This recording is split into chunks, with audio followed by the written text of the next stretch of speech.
بسم اللہ الرحمن الرحیم۔ السلام علیکم۔ آسیہ فرعون کی زوجہ تھی، وہ فرعون جس میں غرور و تکبر کا نشہ بھرا تھا، جس کا نفس شریر تھا اور جس کے عقائد اور اعمال باطل و فاسد تھے۔ قرآن مجید نے فرعون کو متکبر، ظالم، ستمگر اور خون بہانے والے کی عنوان سے یاد کیا ہے۔ حضرت آسیہ فرعون کے ساتھ زندگی بسر کرتی تھی اور فرعونی حکومت کی ملکہ تھی۔ تمام چیزیں اس کے اختیار میں تھیں۔ وہ بھی اپنے شوہر کی طرح فرمان روائی کرتی تھی اور اپنی مرضی کے مطابق ملک کے خزانے سے فائدہ اٹھاتی تھی۔ ایسے شوہر کے ساتھ زندگی، ایسی حکومت کے ساتھ، ایسے دربار کے اندر، اس قدر مال و دولت، اطاعت گزار غلام اور کنیزوں کے ساتھ میں ان کی ایک بہترین زندگی تھی۔ ایک جوان اور قدرت مند خاتون نے اس ماحول میں پیغمبر الہی جناب حضرت موسیٰ علیہ السلام کے ذریعے پیغام الہی سنا۔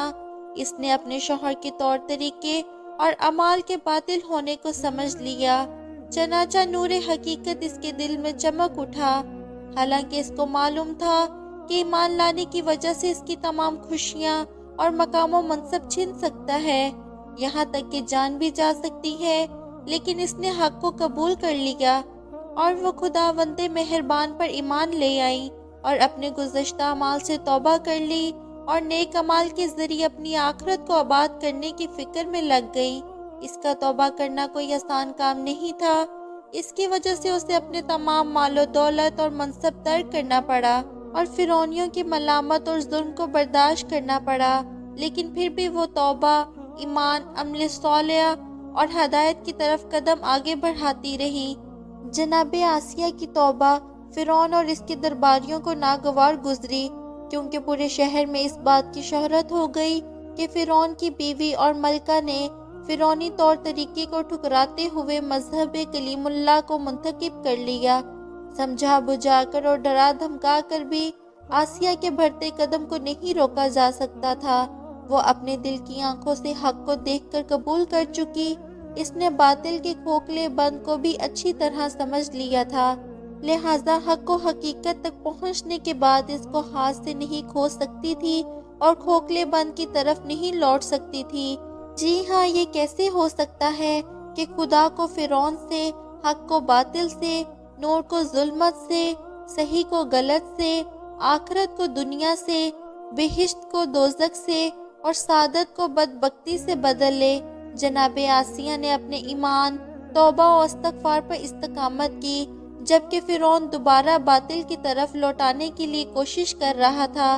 فرعون نے جناب آسیہ سے مقابلے کی ٹھان لی، غضبناک ہوا، اس کے غضب کی آگ بھڑک اٹھی، لیکن آسیہ کی ثابت قدمی کے مقابلے میں ہار گیا۔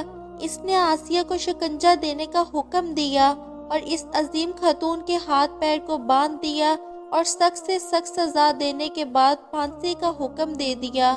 اس نے اپنے جلادوں کو حکم دیا کہ اس کے اوپر بڑے بڑے پتھر گرائے جائیں، لیکن جناب آسیہ نے دنیا اور آخرت کی سعادت و خوشبختی حاصل کرنے کے لیے صبر کیا اور ان تمام سخت حالات میں خدا سے لو لگائے رکھی۔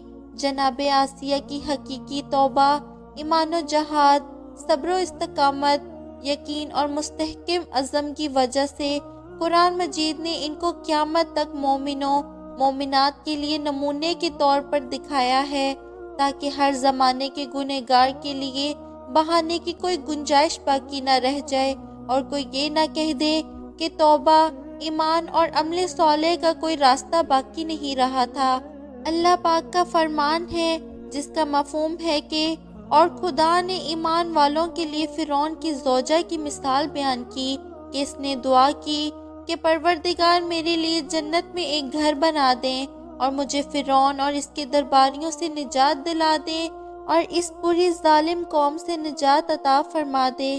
توبہ، ایمان، صبر اور استقامت کی بنا پر اس عظیم الشان خاتون کا مرتبہ اس بلندی پر پہنچا ہوا تھا کہ رسول خدا صلی اللہ علیہ وآلہ وسلم نے ان کے بارے میں فرمایا، جنت 4 عورتوں کی مشتاق ہے: مریم بنت عمران، آسیہ بنت مزاحم، زوجہ فرعون، خدیجہ بنت خویلد، دنیا و آخرت میں ہمسر پیغمبر اور فاطمہ بنت محمد صلی اللہ علیہ وآلہ وسلم۔